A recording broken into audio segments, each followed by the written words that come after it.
کہ ابو جہل نے ایک دن پیغمبر اسلام سے ایک سوال کیا نا کہ تو یہ کہتا ہے کہ میں نبی ہوں، آخری نبی ہوں، مجھ سے پہلے جتنے نبی گزر چکے ہیں میں ان سب کا سردار ہوں، تو اگر ایسا تو نوح نبی تھے، ان کا معجزہ دیکھا، ابراہیم نبی تھے، ان کا معجزہ دیکھا، موسیٰ نبی تھے، ان کا معجزہ دیکھا، عیسیٰ نبی تھے، ان کا معجزہ دیکھا۔ ذہن میں رکھیے گا کہ ابو جہل اہل کتاب عیسائی یا یہودی نہیں، چنانچہ وہ نہ نوح کو مانے، نہ ابراہیم کو مانے، نہ موسیٰ کو مانے، نہ عیسیٰ کو۔ کوئی عیسائی یہ سوال کرتا تو سمجھ میں آ رہا، کوئی یہودی یہ سوال کرتا تو سمجھ میں آ رہا۔ ابو جہل کا سوال کرنا یہ بتا رہا ہے کہ باہر سے کسی نے اس کو یہ سوال بھجوایا۔ اب کس نے بھجوایا ہوگا وہ ایک الگ موضوع ہے۔ کہا کہ یہ 4 نبی تو ان کا سردار ہے نا، ان کا معجزہ دیکھا۔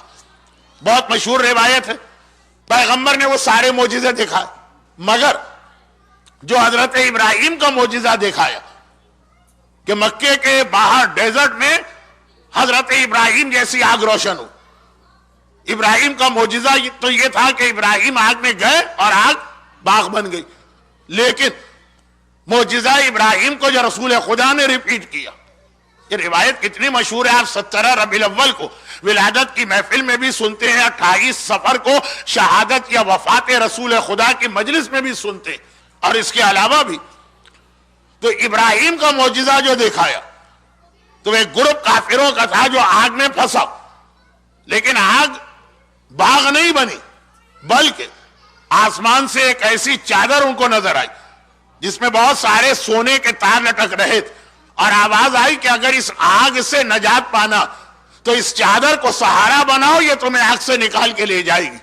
اور ان لوگوں نے آ کے ابو جہل سے کہا کہ ابھی ابھی ہم اس طرح آگ میں پھنسے اور اس چادر کو پکڑ کے یہاں سے نکلے۔ پیغمبر نے کہا ابو جہل تجھے پتا ہے کہ یہ چادر کس کی تھی؟ یہ میری بیٹی زہرا کی چادر تھی، جس نے اس چادر کو تھام لیا خالی دنیا کی آگ سے نہیں بچے گا، قیامت کے دن بھی میدان قیامت سے وہ سیدھا جنت میں جائے گا۔ ایک حدیث ایک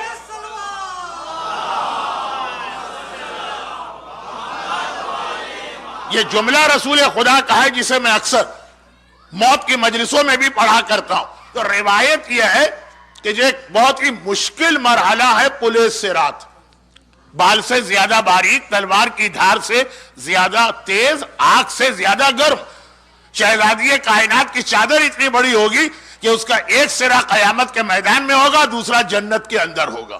جو قیامت کے دن اس کو تھام لے گا، پل صراط سے اس کو گزرنا ہی نہیں ہے، وہ اوپر سے ہوتا ہوا جنت میں داخل ہوگا۔ یہ اللہ کے رسول نے ارشاد فرمایا۔ اب آئیے، وقت کم ہے ورنہ تو میں 14 معصومین میں سے ہر ایک کی ایک ایک حدیث اسی عنوان پہ پڑھتا۔ تو اب پہلے معصوم کی حدیث آپ نے سنی، پیغمبر نے کہا کہ روز قیامت میری بیٹی فاطمہ خالی اس کی چادر کو تھامنے والے جنت میں جائیں گے، اور آخری معصوم، وقت کم ہے اس لیے ورنہ ہر معصوم کی حدیث ہے، الگ الگ حدیثیں ہیں۔ تو پہلا معصوم، آخری معصوم۔ اگر آپ شیخ عباس قمی کی مشہور کتاب مفاتیح الجنان کو اٹھا کے دیکھیں تو بغداد کاظمین کی زیارت اس کے اندر حاجی علی بغدادی کا ایک واقعہ لکھا، جنہوں نے زیارت کرتے ہوئے یا زیارت کے لیے جاتے ہوئے، یہ حاجی علی بغدادی بغداد میں رہتے ہیں، ہر شب جمعہ کاظمین کی زیارت کے لیے جاتے ہیں۔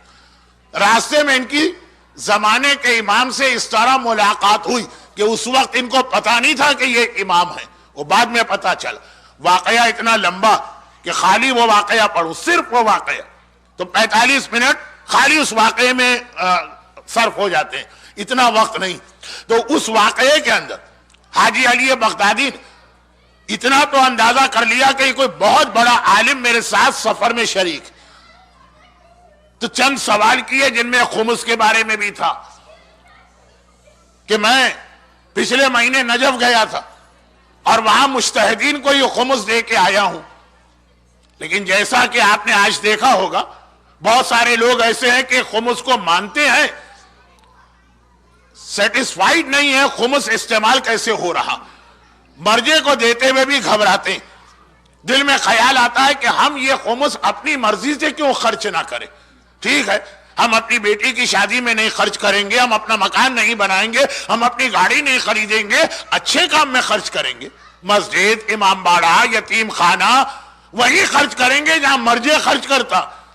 تو آخر ہم اپنے ہاتھ سے کیوں خرچ نہ کریں؟ یہ بہرحال ایک ایسا مسئلہ چل رہا ہے کہ ہے تو بہت ہی اہم، لیکن آج رات کے لیے یہ موضوع میرے موضوع میں نہیں آ رہا. حاجی علی بغدادی نے پوچھ لیا کہ اے عالم، میں وہاں پہ خمس دے کے آیا مرجے کو، اب دل مطمئن نہیں ہو رہا. کہا تم نے بالکل ٹھیک کیا، اور جس کو دیا وہ میرا نائب ہے، اسی کو دینا.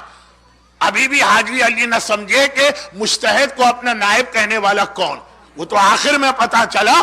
پورا واقعہ گجراتی کتابوں میں بھی ہے اور اردو، فارسی، عربی، بلکہ مفاتی کا پورا ترجمہ انگلش میں بھی قم سے انصاریان پبلیکیشنز نے چھاپ دیا. تو پورا واقعہ بہت مشہور. اس میں خمس کی بات تو اس لیے آ گئی کہ ماں کا حق، خدیجہ طاہرہ کا حق ہے خمس. خدیجہ طاہرہ کے احسان کو باقی امت نے بھلا دیا. کیا مومن بھی بھلا دے گا؟ کیا مومنہ بھی فراموش کر دے گی؟ یہ تو ایک بات تھی. اور اسی میں یہ اس میں ایک سوال حاجی علی بغدادی نے آخری معصوم سے، جن کے بارے میں بعد میں پتا چلا کہ یہ امام، ایک سوال یہ بھی کر لیا کہ ہمارے یہاں کے علماء ایک روایت پڑھتے ہیں کہ شہزادی کون ہے قیامت کے دن گناہگار شیعوں کی بخشش و شفاعت کرائیں گی اور انہیں جنت میں داخل کریں گی. امان امان امان لزوار الحسین، یہ کہہ کر جو میرے بیٹے کی زیارت کو جاتا ہے میں اس کو امان دیتی. یہ روایت صحیح ہے کہ صحیح نہیں؟ زمانے کے امام نے کہا بالکل صحیح روایت ہے. روز قیامت حق شفاعت تو میری بیٹی، میری دادی کے پاس ہوگا، کیونکہ رسول نے یہ کہا کہ فاطمہ کے مہر میں حق شفاعت بھی دیا جا رہا، یہ بھی مہر فاطمہ کا حصہ. اچھا، ابھی بھی حاجی علی کا ذہن نہیں گیا کہ جو آپ کہہ رہا ہے کہ فاطمہ میری دادی، یہ بعد میں یہ 3 4 5 کلو جمع کر کے ان کو پتا چلا کہ یہ امام تھے.